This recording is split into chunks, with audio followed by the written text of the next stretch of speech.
अगस्त की शुरुआत में ही इजराइल में एक ऐसा तूफान आया है जिसने प्रधानमंत्री बेन्यामिन नेतन्याहू के सभी ख्वाब अचानक चकनाचूर कर दिए हैं। सवाल उठ रहे हैं कि क्या नेतन्याहू की कुर्सी जाने वाली है? क्या नेतन्याहू का तख्ता पलट करने की कोशिश हो रही है? क्या इजराइल की सेना ने हमास से भी बड़ी साजिश रच दी है?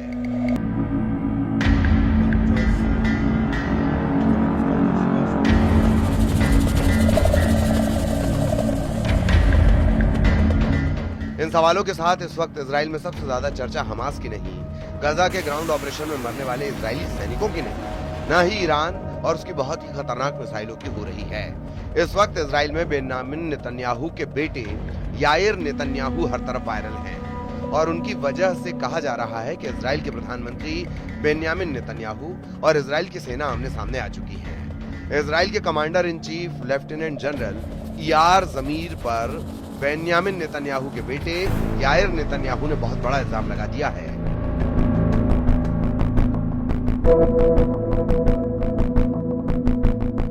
अमेरिका में रहने वाले याइर नेतन्याहू के एक ट्वीट से उनके पिता बेन्यामिन नेतन्याहू का तनाव इजरायली संसद की 6ठी मंजिल पर पहुंच चुका है।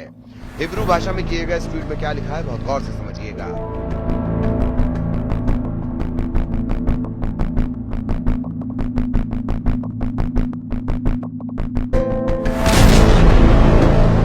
याइर नेतन्याहू ने एक इजरायली पत्रकार योसी यहोशुआ के ट्वीट पर जवाब दिया है। योसी ने लिखा कि अगर नेतन्याहू सेना की मर्जी के बगैर गजा पर पूरी तरह कब्जा करना चाहते हैं तो उन्हें इजराइल की जनता को बताना चाहिए कि इसकी कीमत क्या होगी, कितनी जान जाएंगी, क्या सेना के विरोध के बावजूद वो इस कदम की जिम्मेदारी लेंगे। इस पर याइर नेतन्याहू ने इजराइल के सेनाध्यक्ष इयाल जमीर का नाम लिखे बगैर इशारों में जवाब दिया कि अगर आपको ये ट्वीट लिखने वाला वही है जिसके बारे में हम सोच रहे हैं तो ये एक बगावत और सैन्य तख्ता पलट की कोशिश है, जैसा 70 के दशक में मध्य अमेरिका में हुआ। ये पूरी तरह अपराध है। इजराइल में नेतन्याहू और वहां के सेनाध्यक्ष लेफ्टिनेंट जनरल इयाल जमीर के बीच लगातार खींचतान अब सतह पर आ चुकी है। गजा में ग्राउंड ऑपरेशन और उसमें लगातार नाकामी के साथ नेतन्याहू का इरादा बड़ा होता जा रहा है। जून और जुलाई के महीने में इजराइल को ग्राउंड ऑपरेशन में बहुत बुरे झटके लगे हैं, खान यूनिस से लेकर बेत हनून तक।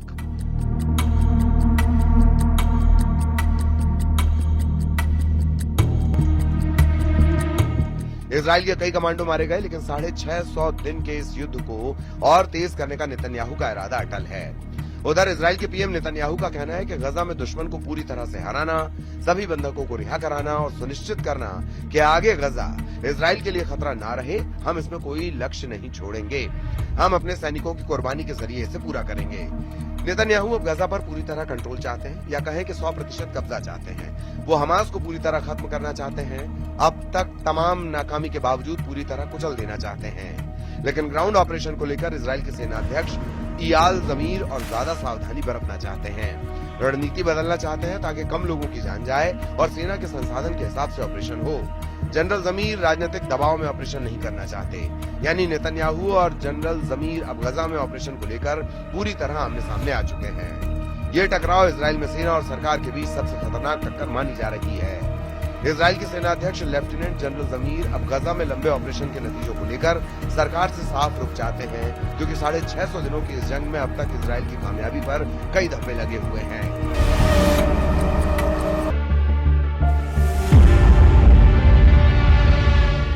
हमास की लीडरशिप को खत्म करने के बावजूद अब भी इजराइल की सेना पर लगातार हमले जारी हैं। चारों तरफ से घिरे गजा में हमास अब भी एक्टिव है। हमास की सुरंग भी जिंदा है और उन्हीं सुरंगों में अब इजरायली बंधकों के वीडियो वायरल किए जा रहे हैं। उसमें नेतन्याहू की नीति को सवालों के घेरे में खड़ा कर दिया है।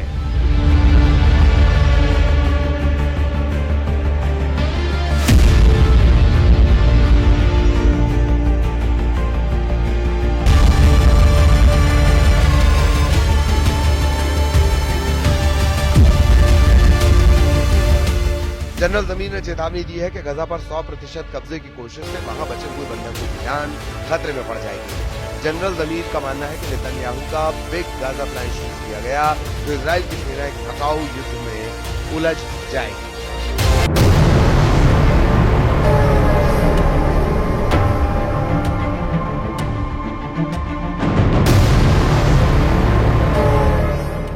वार्निंग साफ है कि मौजूदा हालात में इजराइल अपना मकसद हासिल नहीं कर पाएगा, क्योंकि इजराइल में सैनिकों की कमी है। इसीलिए कुछ अभियानों पर असर पड़ सकता है। जनरल जमीर और नेतन्याहू की टक्कर में इजराइल बहुत बुरी तरह फंसा हुआ नजर आ रहा है, क्योंकि जमीर का कहना है कि गजा पर पूरी तरह कंट्रोल के लिए कई महीने या फिर साल भी लग सकते हैं। ऐसे युद्ध के लिए हजारों रिजर्व सैनिकों की जरूरत पड़ेगी। यही वजह है कि इजराइल की सेना गजा में हमास के खिलाफ मिनी ओरानीम नाम की रणनीति अपना रही है। मिनी ओरानीम एक सीमित सैन्य अभियान है जिसे इजराइल ने गजा में लागू किया है। इसका मकसद गजा बॉर्डर के पास एक बफर जोन तैयार करना है ताकि हमास पर दबाव बनाए रखा जाए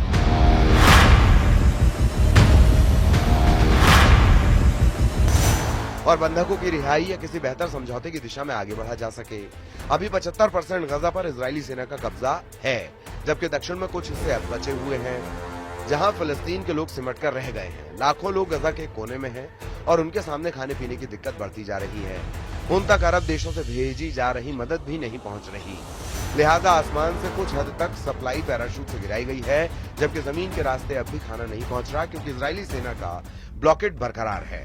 इन सब के बीच नेतन्याहू पूरे गजा पर कब्जा करना चाहते हैं। नेतन्याहू एक तरह से जनरल जमीर पर आरोप लगा चुके हैं कि गजा में ऑपरेशन को लेकर वो बेरुखी दिखा रहे हैं।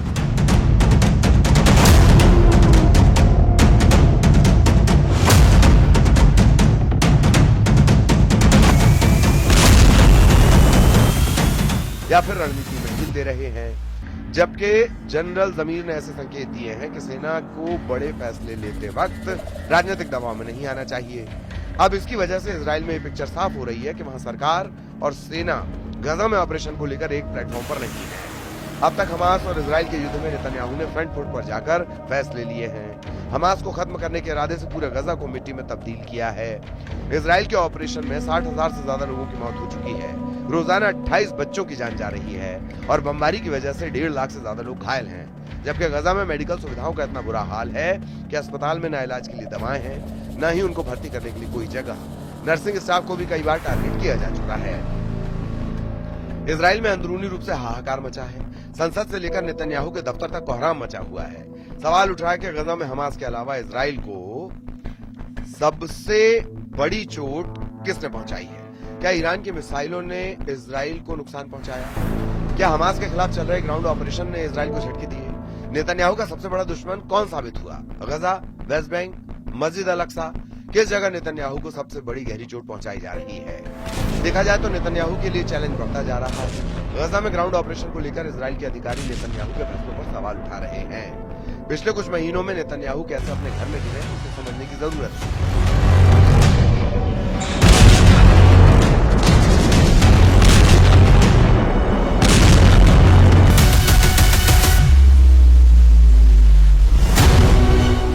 नेतन्याहू ने नवंबर 2024 में तत्कालीन रक्षा मंत्री योव गैलेंट को हटा दिया था।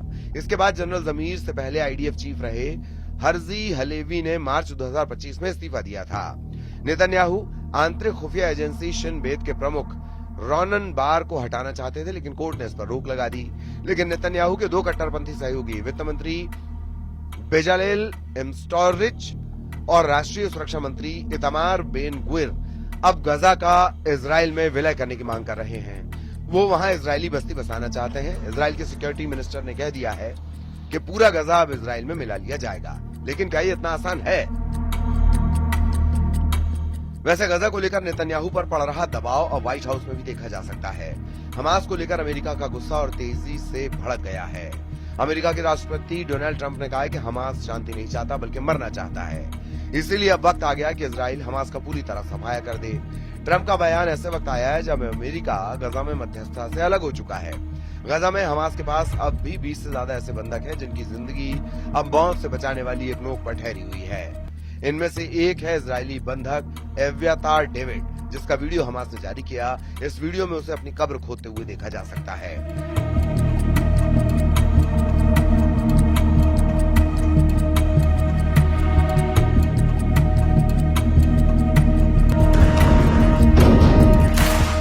हमास के कब्जे में बाकी लोगों का हाल भी डेविड जैसा ही होगा और सबकी जान खतरे में होगी। यही डर पूरे इजराइल को सता रहा है। यही वजह है कि इजराइल की सड़कों पर आए दिन नेतन्याहू के खिलाफ प्रदर्शन होते हैं। लोग पोस्टर लेकर इकट्ठा होते हैं। उनकी मांग है कि इजरायली बंधकों की फौरन रिहाई हो और इसके लिए किसी भी सूरत में युद्ध को खत्म किया जाए और बंधकों को वापस लाया जाए।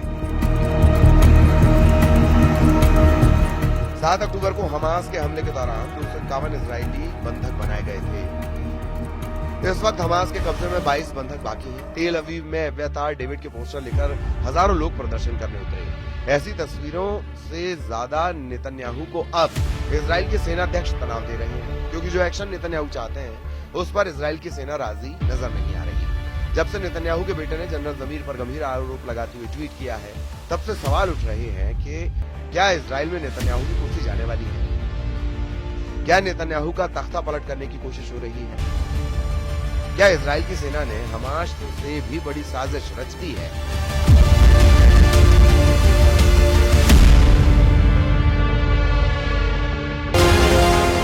इसीलिए अगस्त का महीना न सिर्फ गजा और पश्चिम एशिया के लिए बल्कि पूरे इजराइल के लिए घातक माना जा रहा है।